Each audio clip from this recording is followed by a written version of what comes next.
যে বিজেপি বাংলাদেশের এই অশান্তিকে তারা ভোট মার্কেটিং এ ব্যবহার করার চূড়ান্ত জঘন্য কাজটা বিজেপির নেতারা করছেন। বাংলাদেশ প্রসঙ্গে বিজেপি যে ধরনের মন্তব্য করছে তাতে প্ররোচনা এবং উস্কানি দেওয়া হচ্ছে বলেই মনে করা যেতে পারে। কুণাল ঘোষের কাঠগড়ায় ভারতীয় জনতা পার্টি। দিলীপ ঘোষ যে ধরনের মন্তব্য করছেন বাংলাদেশ ইস্যু নিয়ে তাতে প্ররোচনাই দেওয়া হচ্ছে। ভোট মার্কেটিং এর কাজে লাগানো হচ্ছে বাংলাদেশ ইস্যুকে। এবার এমনই মন্তব্য করলেন কুণাল ঘোষ। বিজেপিকে বাংলাদেশ নিয়ে নানা রকম ভাবে সমালোচনা করলেন তিনি এদিন। দিলীপ ঘোষ বলছেন যে যারা ওখান থেকে ঢুকে এসে বাংলায় এপার বাংলায় এসে সন্ত্রাস করে গেছে, ঢুকে এলো কি করে?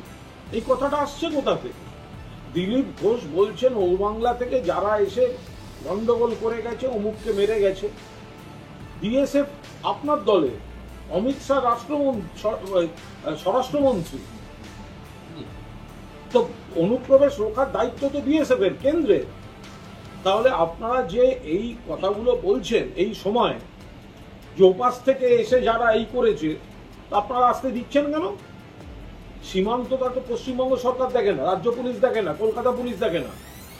সীমান্তের তো এখতিয়ার বাড়িয়েছেন 50 কিলোমিটার পর্যন্ত, আপনারা বিএসএফ এর হাতে দিয়েছেন। তাহলে বাংলাদেশ থেকে এসে ঢুকে মেরে গেছিল, এই কথাটা আসছে কোথা থেকে, কিভাবে আসছে? আমরা সবাই প্রার্থনা করছি বাংলাদেশ যাতে শান্ত হয়, শান্তি ফেরে, স্বাভাবিকতা রেস্টোর্ড হয়।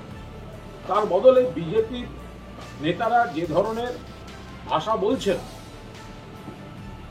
এ তো বিপজ্জনক। বিজেপির কেন্দ্রীয় নেতাদের উচিত এগুলো থামানো।